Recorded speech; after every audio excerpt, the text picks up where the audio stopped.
I feel like we should cut this because we don't know what we're talking about, and this is dangerous water. Maybe we start again. I think we start over. We start over. Do the whole intro over again. Yeah, do the whole thing.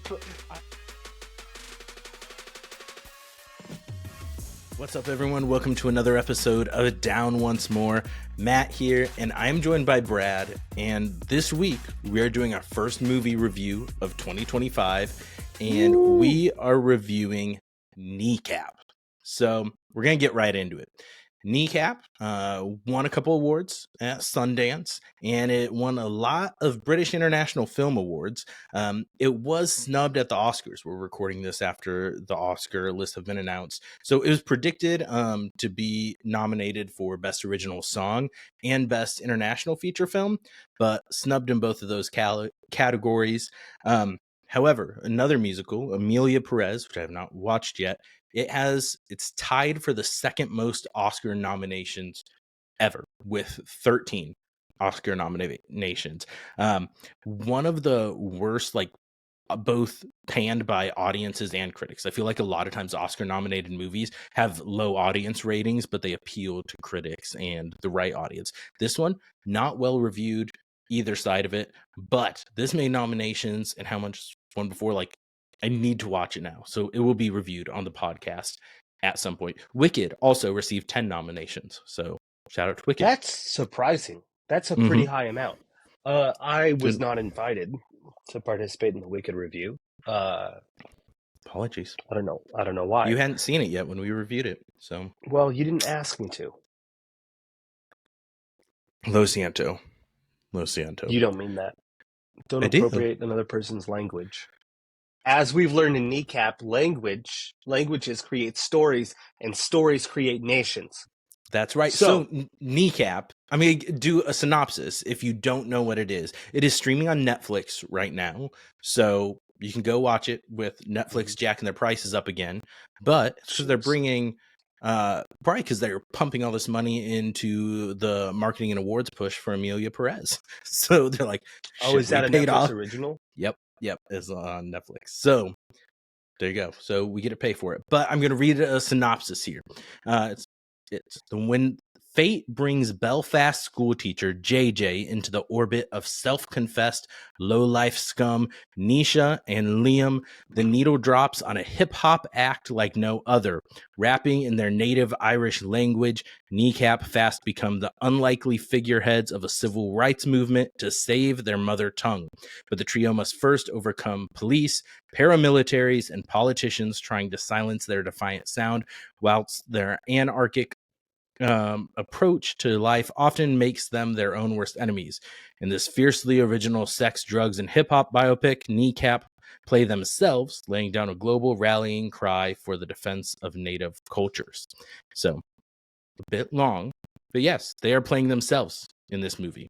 So, the three main players we got here: Liam, also known as Mochara, Nisha, also known Moglai Bop, and then JJ O'Doherty, DJ Provi. So that makes up the band Kneecap. They formed in 2017.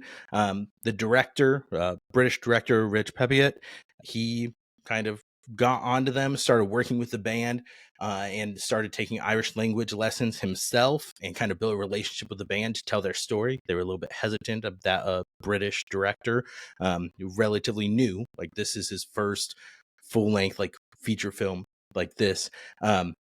Wanted to tell their story, as if you watch the film, you know a little bit why there could be some hesitation there, but kind of build a relationship. The director said they're kind of all like brothers now. They've been working together for 5 years. He approached them 2019. So what we got is this movie. It came out in 2024, and I thought it was a lot of fun. But Brad, I don't know what we're quite into for this review, because Brad told me before we recorded, he asked, how many songs can I sing and how political can I get? So, disclaimer, I guess, going into this episode. And also, we have to address one other thing before I forget, because I had forgot. We had a comment on our Hairspray review that said the Harry Potter books on the shelf, Goblet of Fire is missing. Where's Goblet of Fire? So let's get that out of the way first. Look, first of all, I appreciate the intense attention given to my backdrop. This is the bookshelf that I don't think about. So, yes, there is a Harry Potter book missing. There's actually 2 right now for a very good reason. The first one that was noticed in the comment is Goblet of Fire is gone. Goblet of Fire is gone because I am currently reading it out loud to my family. Get off my back. I own it. I do have all 7 in the hardcover with the dust covers. Shut up. Get off my back. Sorcerer's Stone is also gone because my oldest is reading it by herself. So, nice. Just because it isn't sitting on my shelf currently doesn't mean that I don't own it. I do, in fact, read the books that I own for the most part. They aren't decoration. I don't know. Maybe that was too defensive. Maybe the comment wasn't like as probing or aggressive as I took it, but you made an enemy. What's the username? I don't know, a longer one. But they had an actual picture as their profile picture. It wasn't a bot. Okay. Hey, I don't think it was a bot. I don't want to be enemies. I want to be friends. But yeah, I have them. I just actually read them. Matt, thank you for introducing Kneecap. I also will talk about whether or not the synopsis was a good synopsis, I think, because I don't know if the band had any hand in writing that. I don't think that at any point in the movie they claim to be trying to save the Irish language.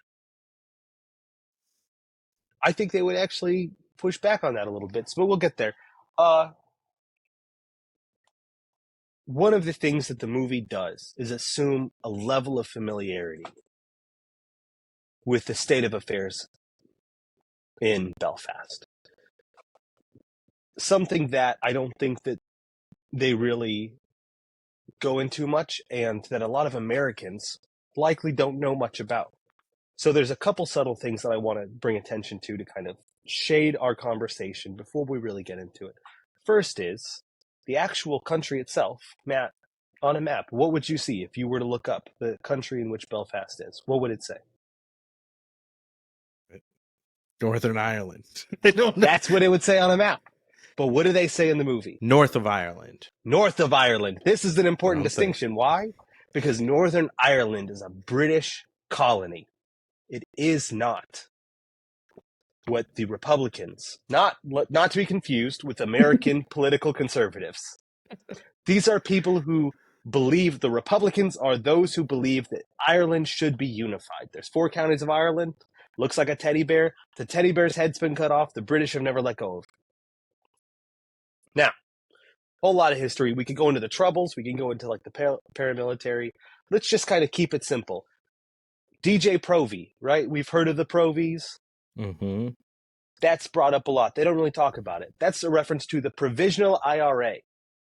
Mm-hmm. The Provisional IRA, Provies, the Provos, they were the really violent, like the car bombs. They were responsible for Bloody Sunday. They were responsible for the London bombings.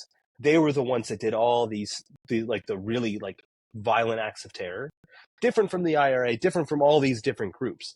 But the Provies were the most famous and the most prominent in the Troubles. So by calling yourself DJ Provy, you're calling on that entire tradition, right? Mm-hmm. And it's more than just a language. It's more than just a land. There's this deep animosity between the Irish and the British. And it's an animosity between the Catholics and the Protestants. You see that, right? Liam loves his Protestant chicks. Mm-hmm. He's a Catholic. Those two don't mix. The aunt said that. Green and orange make brown. The Catholics are the green. The Protestants are the orange. So, a few things to keep in mind that I don't think would be immediately clear to the uninitiated American viewer. One other thing I do want to say, while the band is playing themselves, and they do say this is a mostly true story, it's a biopic, but there's obviously some liberties taken. So like some things that were true, like these are the actual band members. JJ was a school teacher at the time that they got together, the band started. He did moon an audience and have Brits out written on his ass cheeks at a concert that actually did happen. And then Nisha's dad, so like his Da was played by Michael Fassbender in the movie. He was not really a fugitive in real life. Oh, never mind. What? You went a different direction. I thought you were going to say that his dad isn't actually Michael Fassbender. Oh, well, I mean, that is also a true. fact. His dad is not Michael Fassbender. But yeah, his dad was not really a fugitive. He said, however, like others in their classes had ex-IRA family members. So it's not their exact story, but it is Belfast's story. And so a lot of what's going on around them in the culture. So it's not also, I don't think Gloria is a real person. Who? I don't think Gloria and the detective. Is it Gloria? No. I don't we understand that this is a broad brushstrokes kind of thing. I do think that they have and probably still do insane amounts of drugs. I think that part is probably true. 100%. Unbelievable amounts of ketamine and cocaine. Jeez Louise. Woof. MDMA, LSD, bring it on. Well, like, wow. When they're talking about their first introduction in the movie is when they're like altar boys and someone's on the run and drops some like weed into the cup, and then they put it in the little incense, whatever. I'm not Catholic. I don't know the proper term for that. And then everyone gets stoned. There we go. Thurible. And then it's like drugs were their religion. And then it just goes into everything. Like, I would say for a musical biopic that's like the sex, drugs, rock and roll, this is probably the most drugs that I have seen in a music biopic. Like, The Dirt was close second, but I think this one is even more I didn't see The Dirt. The Dirt's actually really good. Bohemian Rhapsody has a lot of implied drug usage. That's true.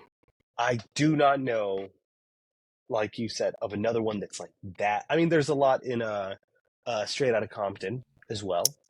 That's true. There's a decent amount in Rocket Man. Mm-hmm. Right? But like you said, this might be the most. And there is no apology for it. And I actually found that super endearing. I did too. Through the whole thing. Great. They're just like, and yeah, fuck yeah, we take drugs.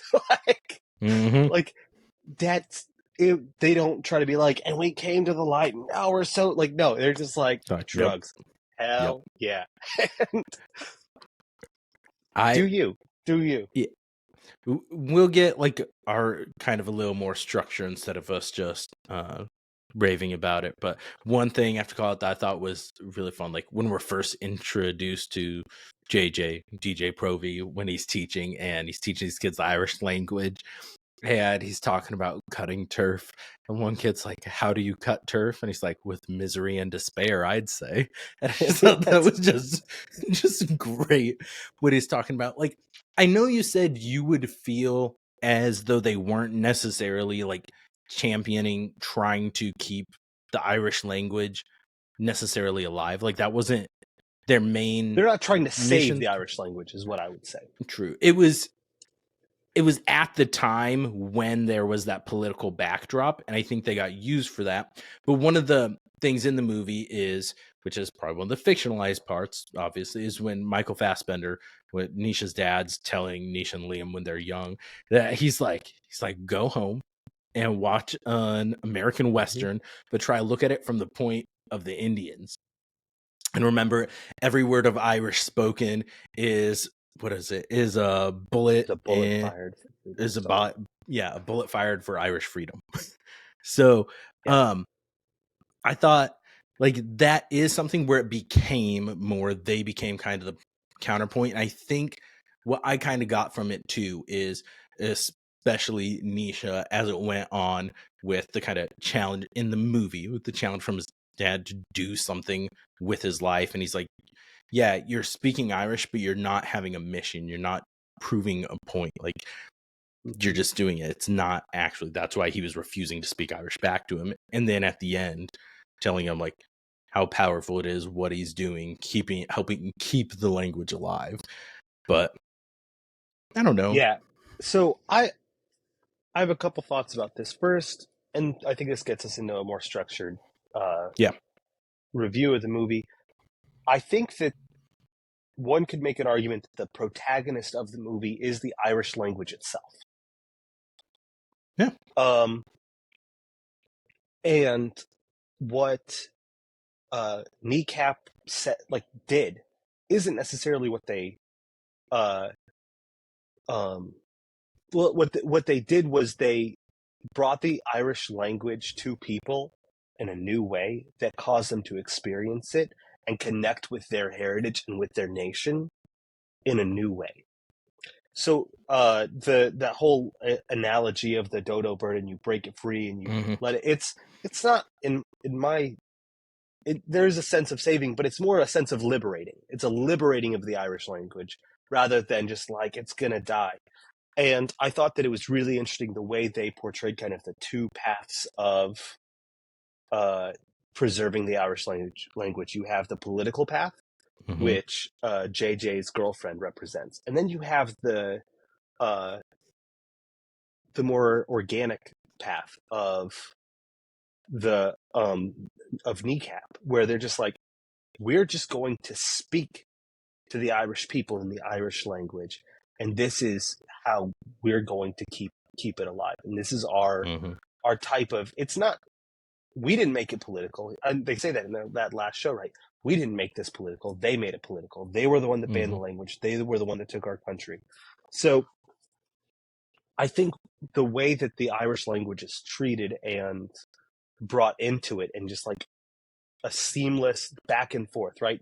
They're switching, they're code switching throughout the movie, and they're using it as a form of protest and a form of national identity is, I think, really beautiful throughout the movie. Well, the first time when JJ and Liam cross paths in the movie, which I didn't see if this was actually correct how they met. I kind of doubt it, but maybe. I doubt it. Where JJ gets pulled in as translator when Liam's been pulled in by the cops, and Liam's just speaking Irish, and so then JJ's like, "Are you doing this because of the protest?" Basically, the political thing. He has no idea what he's talking about. No. But yeah, I am not as entrenched, or not entrenched, but educated on Irish and North of Ireland politics as you are and everything. So that's why I thought this would be a good one for us to do together, because I felt like you would truly appreciate this movie for what it was. But let's get into like a little bit like what worked in this movie for you. Like, what were your highlights? What did you like about it? I think a lot of things worked in this movie. First, I thought the representation of drug culture was maybe too fun. But I thought it was great depictions of like when he's high on ketamine and gets on the bus, or when once again they're high on ketamine and the radio exec or radio worker comes in, right? There's these depictions where they play with the genre and the visuals of the movie, and they blur those lines to put you, the audience, into not necessarily what it's like to trip on ketamine. I don't know, maybe, but to help simulate that experience, and mediate that. I thought that worked super well. I thought the treatment of the Irish language worked incredibly. I think the way they had that be a really clear and like nationalistic but not political thing made it obviously it is political. Obviously there are like legal and political ramifications for the speaking of Irish in the north of Ireland, but making it so that you're focusing on this is an act of love for country, an act of identity, an expression of who we are, and the fact that we refuse to let that be suppressed was really compelling all throughout. I found the the Gloria arc, the like pseudo romantic arc of it, to be kind of dumb and then endearing and then too much and then kind of dumb again. But there were points in it that I thought made it a good counterpoint. And synecdoche, right? Great word. Part representing the whole of the Catholic Protestant division and conflict in the North of Ireland. They could have done more. They could, maybe not more, but they could have done it better, I think. But that relationship, I thought, was a really good way to not make the whole movie about Catholics versus Protestants, but still bring it in and like give a feel for that. Yeah, I thought the very first time when it was introduced was great, when they're going to different like therapists to get drugs and like telling different things, and he's just like, my Mickey's political. And this whole thing, he's like basically say that whenever he finishes, he just yells, "Our day will come," and it's just him with all the women, and then it was just, it's all Protestant girls. I thought that was yeah, it was very much a Forgetting Sarah Marshall montage. It was, right. It's like graphically sexual, but like not really sexual, but played comedically. Yeah. And I thought it was, but it was a really quick way into the Catholic Protestant thing without distracting from everything else that's going on, and I think that worked. Yeah.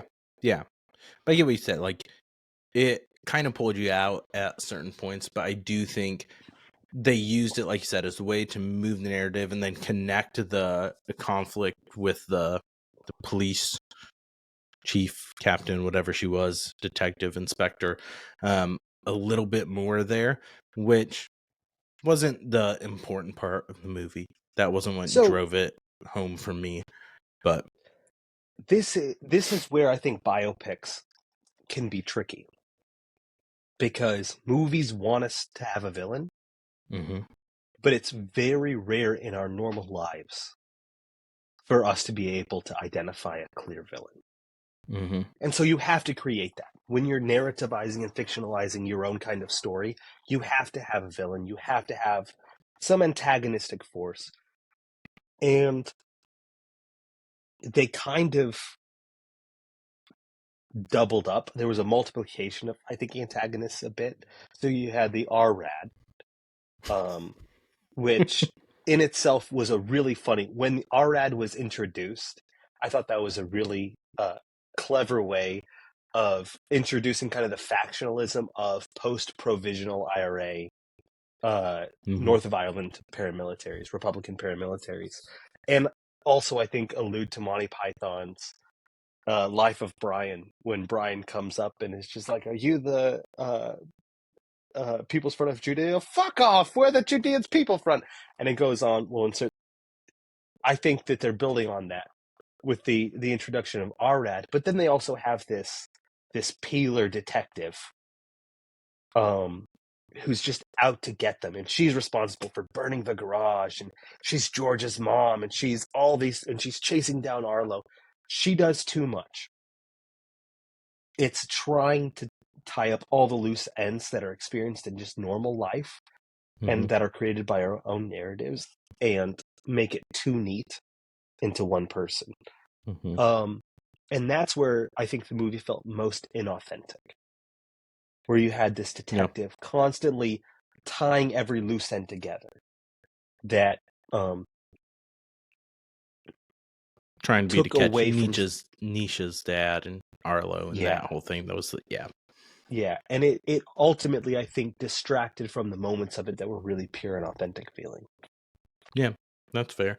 And I think you do bring up a good point about biopics. I feel like especially a lot of times when it's done about people who are still alive, because a lot of times you deal with, especially with celebrities and fame, where a big point, like a lot of times their villain of their arc is themselves being their own worst enemy or falling into different traps and things like that.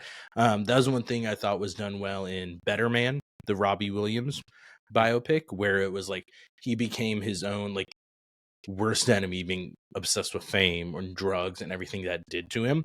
That for him being as heavily involved in that movie as he was, really got into like the bad and that kind of nitty gritty side of the struggles that he went through too, and didn't really shy away from it some. And I respect that. Yeah. Well, and this, I want to be clear. I think it doesn't ultimately distract that much from Kneecap for me. Yeah. It's just not, I think, the height and the best parts of the movie. Because you have to insert something there. And they could have done way worse, because at the end of the day, the peeler anti detective lady signified so many things that people in the north of Ireland are violently against. The Catholics in north of Ireland, specifically Republicans. It's the cops, it's the Protestants, right? It's all these things mixed together. And so it was probably the right choice. I think it just kind of leaned heavier on it, or it distracted from the moments that I felt were most authentic. I think a good comparison, though, would be something like Bohemian Rhapsody. When we're looking at biopics, that the band, the surviving members of Queen, had a heavy hand in the making of that movie. Originally, I saw an interview with Sacha Baron Cohen, who was supposed to play Freddie Mercury. He bailed on it because Freddie Mercury was supposed to die. In the first version, Freddie Mercury was supposed to die halfway in the movie. And the climax of the movie was supposed to be Queen finding a way to carry on without him. Nobody, name me a Queen song post Freddie Mercury. Nobody cares about Brian May or any of them without Freddie. And so Sasha said, I'm out. You're ridiculous. Like, this is insane. But then you watch Bohemian Rhapsody, and there are moments when they want to make Freddie the villain. And then any of the real conflict in the band doesn't really arise behind the, oh, man, why I oughta. Like, whoa, I don't want to play disco. Yeah, but think about this. Stomp on the, right? Like, yeah. And so, though clunky at times, a way better antagonist in a biopic, and a way better way of tying those ends together in a biopic than I think a lot of these movies in this genre have been able to come up with. Yeah, that's fair. You mentioned them a little bit when we were talking about the kind of antagonist with RRAD, which is the Radical Republicans Against Drugs. And I thought the scenes that they were in that arc was so good. So fantastic. So good. What they're doing, they threaten him at first, beat him up, show up at his dad's memorial, firing guns, basically saying because of his drugs, they're going to take him out. And then when they find out how they're getting drugs, they're like, hey, you're going to deal drugs for us now. It's like, are you the Radical Republicans Against Drugs? He's like, hey, look at it. We're Radical Republicans before we're against drugs. We're certainly not Radical Republicans against making money. Yes. And throughout it, they're a pretty comedic kind of like oafish presence. Like, they present a real like physical threat. Yeah. But they're also goons. They're total buffoons. And I mean, even Arlo kind of pokes fun at them. And I think what they're trying to do is show kind of how the paramilitary culture in the north of Ireland has kind of devolved into a little bit of silliness. In recent years, where at the end, when Arlo, you brought one gun to a kneecapping, and like that whole scene is just being like, you think you're so bad just because you're being the bully. You're a joke. That guy's a tout for MI5. That guy's working with these people. Also, touts. I forgot in my little glossary of things you should know. A tout is the North of Ireland version of a narc. This is an informant. This is someone who ratted on the provies or the paramilitaries to the Brits. And there's a whole class of people during the Troubles that are called the Disappeared. And most of them were touts who, when the Provies found out, executed. They were disappeared. There's a great book about the Troubles in general called Say Nothing, and it goes through all these things. It's really an amazing journalistic look at the Troubles, at the Disappeared, at what's going on in these paramilitaries in the roughest time in the north of Ireland. But that brings up, I think, the role of Michael Fassbender's character, Arlo, throughout this movie.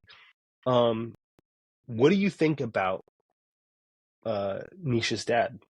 What do you think about Arlo as a character in this movie? I think, I like the first introduction is we're talking about the movie in a whole is talking about how they're trying to baptize Nisha at the rock in there, and they thought it was an IRA gathering. And so they take him out, and Nisha's just telling him, like, I alluded to it before, but I had the notes where they're like, Arlo is just a very radicalized, just I can't think the word I'm trying to say, but like there's like he's been blowing up anything British, and then going on the run, and where the confrontation when we find out because he faked his death, and when Nisha meets up with Arlo and he's talking to him, and Arlo just tells him like he may speak Irish, but he doesn't understand the language. That those that understand it stand up for it, and he doesn't stand for fuck all. He tells him. So he's kind of there to give Nisha a little bit of a push to do something and recognize the significance. Like, okay, you're clinging to this that I taught you, but you're not clinging to it because of the message. Like, you miss the message and the importance of it I was trying to tell you. You're just doing it and you think you're doing this grand thing, but you're not. And I don't know. What's your opinion on Arlo, Brad? You have more of the backstory in what this character is representing than I do. Let you take it away. The arc of Arlo is really, really redemptive, because there's an impetus, there's a notion in, especially through the Troubles, in kind of that provisional IRA kind of thing. There's one way of like pursuing like Republican interests. There's one way of doing this. That's why the provisionals broke off from the old IRA. And there's like a single-minded, if you're not for us, you're against us. This is the way we fight for freedom. This is what it means to be Irish. This is how we fight for unification. And that's what Arlo represents.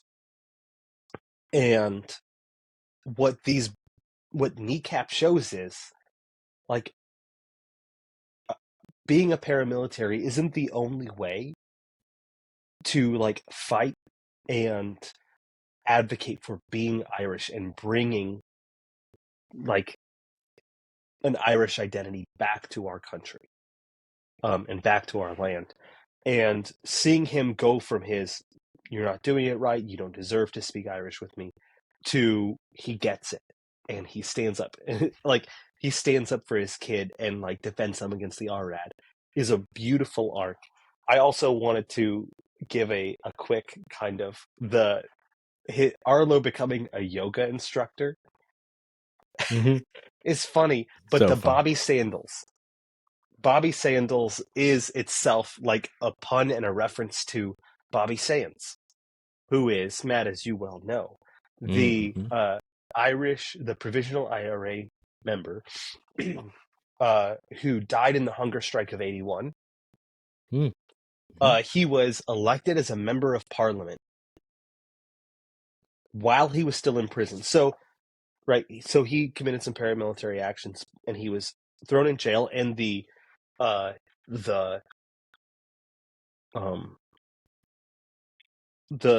living standards in this jail, Long Kesh was the jail, H block was specifically where they kept all the paramilitaries, was horrific. It was absolutely horrible. And so these Irish prisoners organized a hunger strike. While Bobby Sands, he chose to be the first one, or he was elected to be the first one.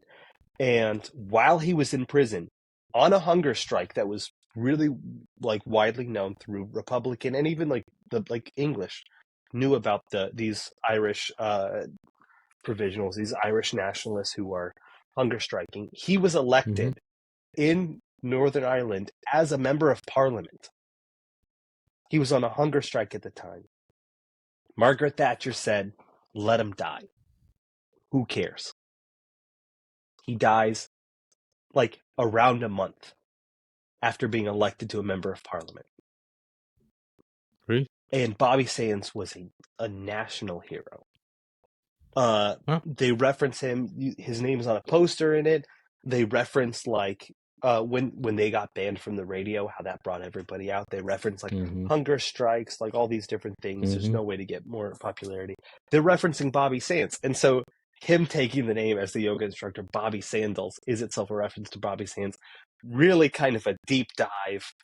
Like if you know about the Troubles, like if you know kind of insider joke. And I thought that was great.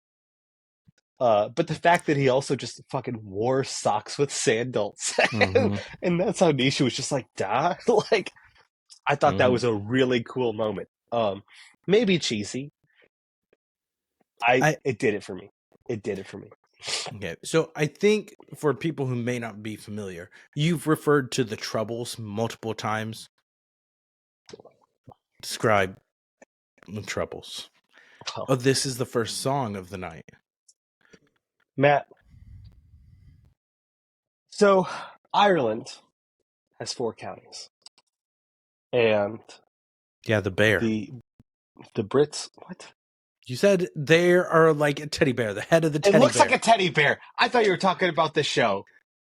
No, yes. Great show. Yes, I we should do a randomly review jumped to the of bear. that show. The Bear is a great show. Great show. So, instead of telling you the history of the north of Ireland in my words, I will use the words of Tommy Makem, one of the sons of the north of Ireland and one of the great singers and song collectors and preservers of cultural memory there, to explain what's going on in the north of Ireland.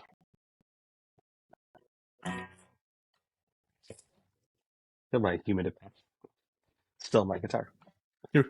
Your what? Tune. My humidifier.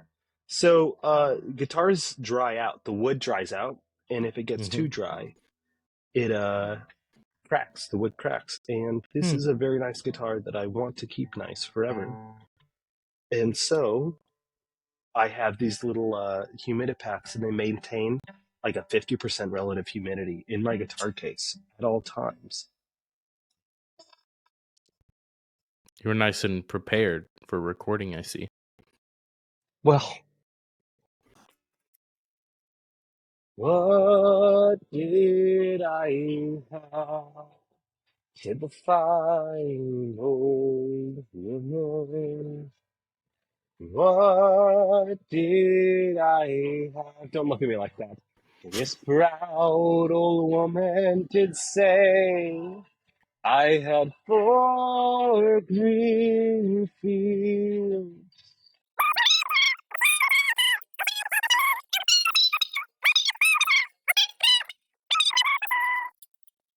Long time ago.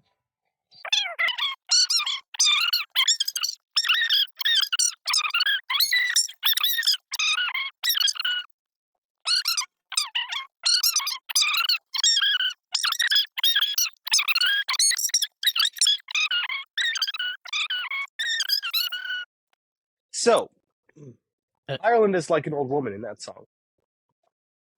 You look confused. I thought it was pretty self-explanatory. Okay. So, Ireland, after the Easter Rising of 1916, and then a kind of a protracted kind of fight it wasn't a full-out war because World War I was going on at the same time. The 3 southern counties of Ireland won their freedom. But the 4th county, Ulster, in the north, remained under British imperial rule. And it remains so to this day. As that song told us, kind of the history, the Brits have always fucked over the Irish. They have been nothing but dirty bastards. You know about the potato famine, right, Matt? Yeah. No fucking famine. Who doesn't? There wasn't a famine. There was a blight to the potato crop. And why was that important? Because that was the only thing the Brits would let the native Irish tenant farmers eat. Ireland literally exported food every single year during the so-called famine. But the Brits said, and it was intentional, well, it's okay if the Irish starve, they're barely human. This is the fucking British. They're assholes. So that's why we had a tea party. Well, nope, that's why. The American colonists were always treated way better than the Irish. Because the American colonists were British elites. That's a different thing. Different politics. We're not talking about those politics. We're talking about Irish politics. Anyway, fuck the British. Fuck them. All the way down. And so the Irish in the north of Ireland always kind of fought against the Brits. But in I think it was the late 60s and the 70s especially, it ramped up. The provisional IRA said, the old IRA hasn't done enough. We need to turn up the temperature on the Brits. Like, they have been occupying our land for too long.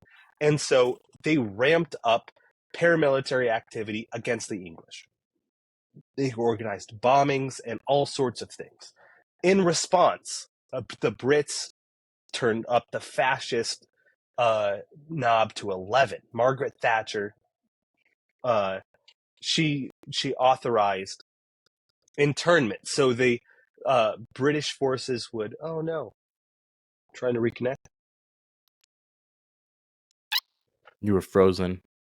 I know I was. Margaret Thatcher. Fucking Margaret Thatcher. Margaret Thatcher and other people, but also Margaret Thatcher. Fuck her. They authorized things like internment. So British and Northern Irish police forces would bust down, break into houses of potential Republicans and just throw them in jail.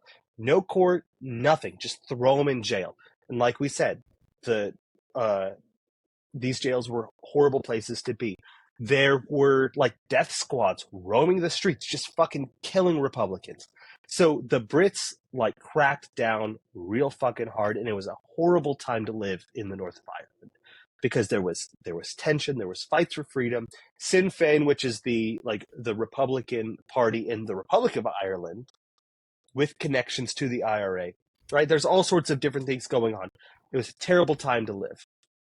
And it was a time characterized by whataboutism and just silence. So if you were a Protestant, you would say, well, how dare you guys blow up this store? And they'd say, well, what about this person that you guys killed? So it was just a back and forth, and nobody wanted to inform on anybody. And so you saw that, right? In the scene where Liam got arrested, he said, it's one thing to get arrested and charged. It's worse to get arrested and charged with nothing. Which is kind of indicative of the spirit of north of Ireland when it comes to the peelers. Is this one shorter? We say yes. In America, we have a saying, snitches get stitches. In the north of Ireland, they say, whatever you say nothing. Whatever you say nothing. When we talk about you know what. If you know who should hear you, you know what you'll get. They'll take you off, you know it. You wouldn't know how long. If you know who's sick, don't let anyone hear you sing this song. Nice. I like the length of that one better. That song actually predates the Troubles, but it was used in the Troubles. It was readapted in the Troubles. Okay. I found that song in a collection of folk songs by Alan Lomax. Actually, that was the earliest reference I've been able to see. And he said he got it from Alan Lomax. I know, the great folk collector of American folk songs. Wild. I can tell you're wildly interested in this. Thank you. I think. But we're not getting any comments on Harry Potter this time. Let's bring it back. Kneecap, wrap it up, tie it nice knot. We've been talking about Kneecap. I don't know what you're talking about. The band would support me, I think, on this. Guys, watch the podcast. Let us know. I'm not. Come on, we'll talk about the movie. But one thing I thought was interesting that said towards the end, where they were talking about there's 80,000 native Irish speakers in Ireland, only 6,000 in north of Ireland, and 3 of them formed a rap group. And it was, I thought this was a really fun musical biopic. I'm not quite sure it breaks into my top 5. I ranked those on pod a few weeks ago, but I thought it was very well done. I had a lot of fun with it. The music's catchy. The story, like, for it being a relatively like new director, like, I thought the direction that they took and some of the cinematography choices, and like you said, the different points of view when they're on Ket, and just, I thought it was so fun. It was unique. It was creative. It was something original. It did something different with a musical biopic. So a lot of times the biopics can just be very like formulaic and kind of boring. And I like the ones that do something a little bit different and take a different approach. I thought this was a lot of fun. And it's really cool that they're able to have, like, it's done in the early stages of the band where we don't know what the rest of their history is going to look like, how they're going to take off. And so it was really neat that you're getting to see the actual musicians playing themselves in the role. And they took acting lessons for it. And you could tell, like, they were great. Like, everyone was great in this. Like, I was kind of surprised to find out it was the actual band because they did a fantastic job. Yeah. And I thought that the way they incorporated the Irish subtitles, especially during the songs, was really well done. Subtitled movies can be tough. I thought, like you said, I think the acting was really well done. I think I would put this in my top 5 biopics. Yeah. I see this as a better 8 Mile. Even if it doesn't have a song quite as like impactful and memorable as Lose Yourself. For us. I think for us. For Irish people, it could. Oh, dude, Lose Yourself is such a great song. Lose Yourself is great. Lose Yourself is one of those enduring, that might be the best original song from a biopic ever. Yeah. It's I mean, part of that's because biopics don't often have original songs because it's kind of looking back at the artist's career. But Lose Yourself, like, is just standalone one of the greatest pump-up songs ever, one of the most referenced songs. Jameis Winston in the NFL, right? I love Jameis Winston. But so great. I think that the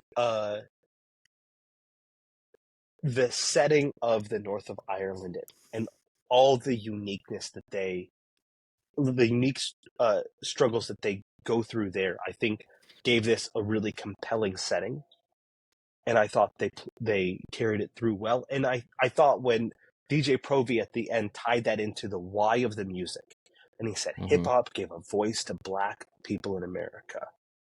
It's only right that it gives a voice to the Irish now. I thought that was a powerful statement of why hip hop, why Kneecap, why this movie.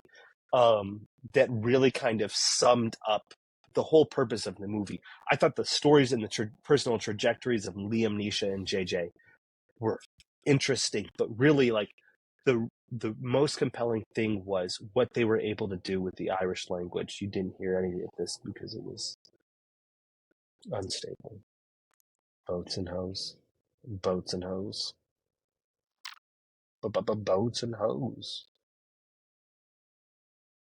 Boats and hoes.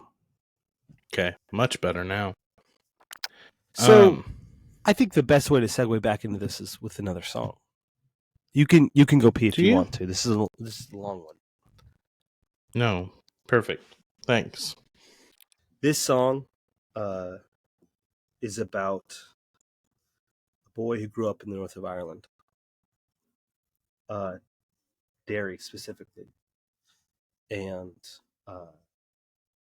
the difficulties of leaving that town and coming back to seeing what it's become after the troubles, after the desolation of Northern Ireland.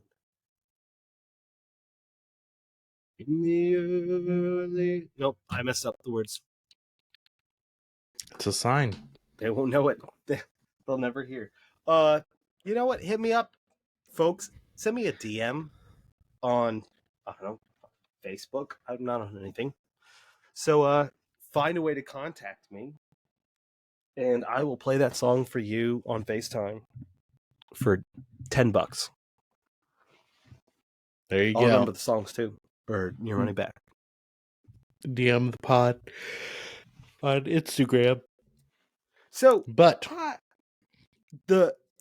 I think the movie captures incredibly well the post-Provy generation, and them trying to understand and claim what it means to be Irish in the north of Ireland today.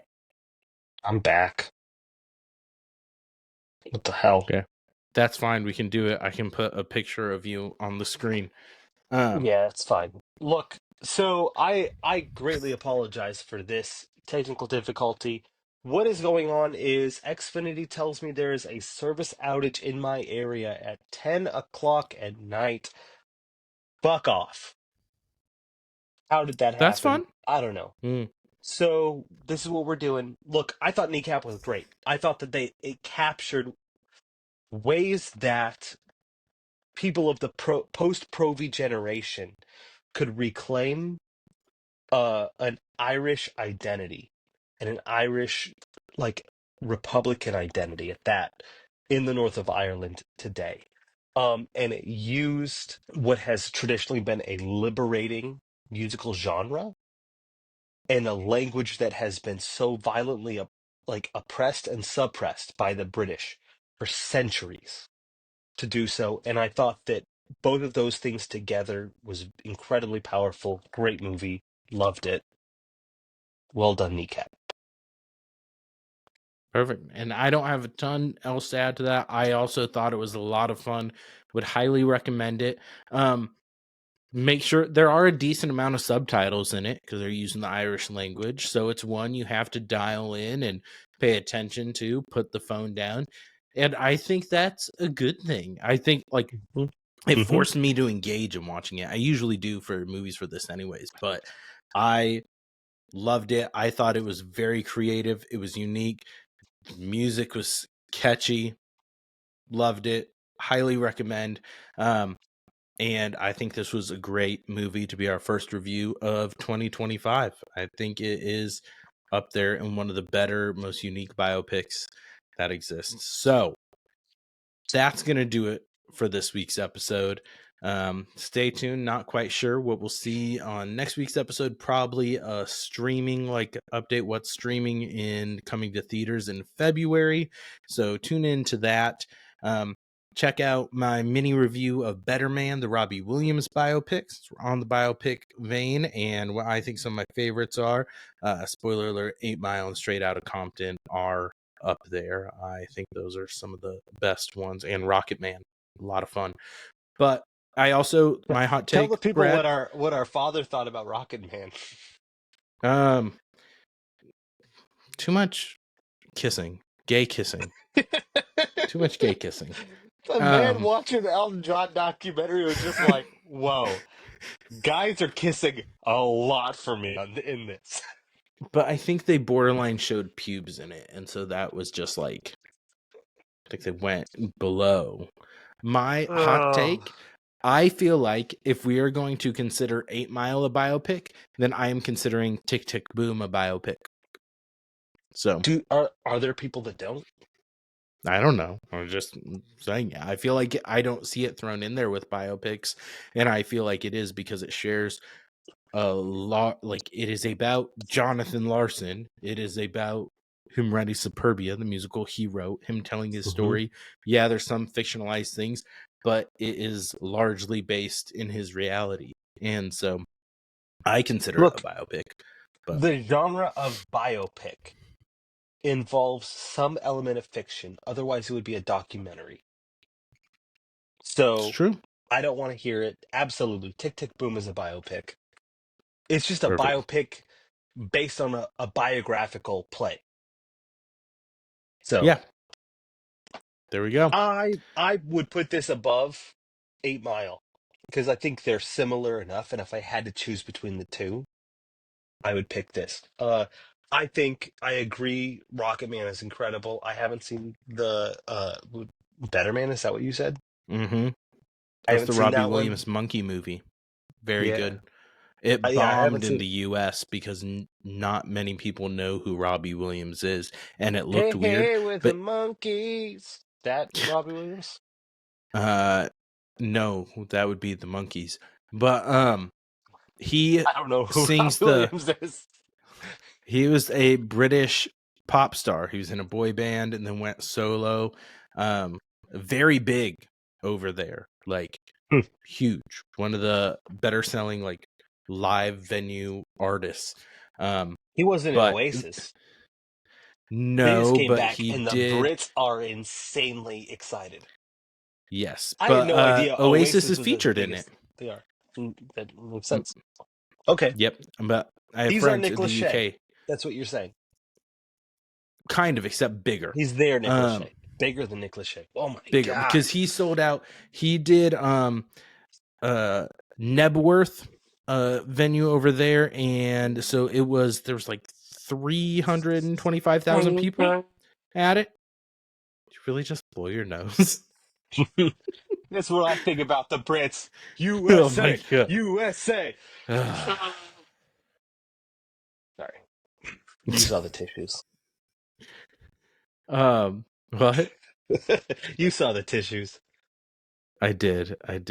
But yeah, so he had 3 concerts at this Nebworth, and that brought in over 375,000 people. So like he's a big deal. He has a record number 18 Brit Awards. 4 are for best British male artist. So like he's a big deal in the UK. He was like in the late 90s, early 2000s, but a lot of fun. Like it's directed by the director of The Greatest Showman. More people should check it out. Like it is very well reviewed, very high ratings. So highly, once it comes out on digital and streaming, more people should check it out. Kind of bummed it bombed in the US, but the marketing, people in the US just don't know Robbie Williams very well. So when you're doing like a big swing on a musical biopic where you're like, hey, the lead character is going to be portrayed as a chimpanzee, and everyone else is human, it's a big swing. It's unique, and if people aren't familiar with the person, they're probably not going to gravitate to it. But I knew nothing about him. The movie was fantastic. It moves into my favorite biopics. Like it was a lot of fun. I'm excited for it to come out in digital so I can check it out again. But I'll definitely check that out, Matt. I think that what we should promise the people is in March we will do a review of A Complete Unknown, the Bob Dylan biopic. Because if we're talking biopics and bringing those into the musical genre, I think that's one that needs to be discussed for better or worse. I haven't seen it yet, but Bob Dylan is a giant in the field of music of the last 60 years. So that's what we can promise the people coming March 2025. I don't think, not necessarily March, but it will come in 2025 because I don't know when it comes out on digital. It's still in theaters right now. We're doing it in March. We're not doing it in March. We're doing it in March. No. Wait, it's going to be March. Okay. A Complete Unknown review will be coming at some point. March. Okay. And so thank you all for tuning in. Go check out Kneecap if you haven't yet, on Netflix, streaming and available on digital to rent or buy. A lot of fun. We liked it. Think you all will too. A little bit different than usual, but it's a lot of fun. Check it out. Have a great week. Thank you for spending your time with us. Like, comment, follow, share, subscribe, all that fun stuff. And then most importantly, don't forget to go down once more. Later.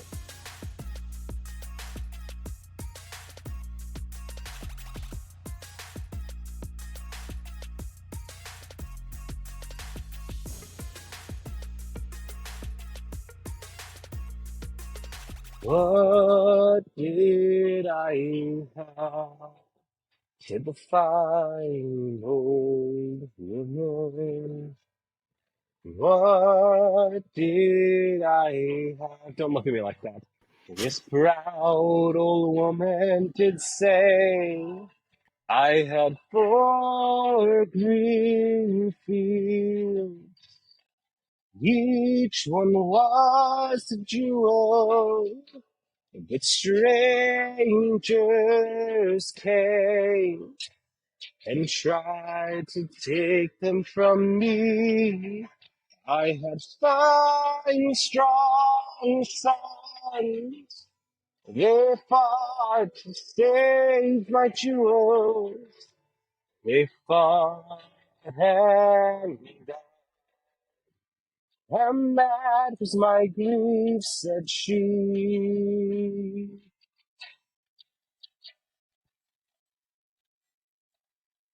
Long time ago, said the fine old woman. Long time ago, this proud old woman did say, there was war and death, plundering and pillage, my children starved by mountains, valleys, and seas, and their wailing cry. They shook the very heavens, my 4 green fields ran red with their blood, said she.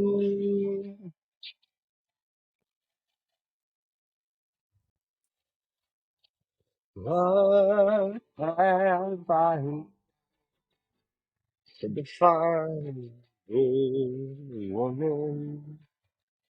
What have I now? This proud old woman did say, I have 4 green fields. One of them's in bondage in strangers' hands that tried to take them from me. But my sons have sons as brave as were their fathers. My 4 green fields will bloom once again, said she. My 4 green fields will bloom once again, said she.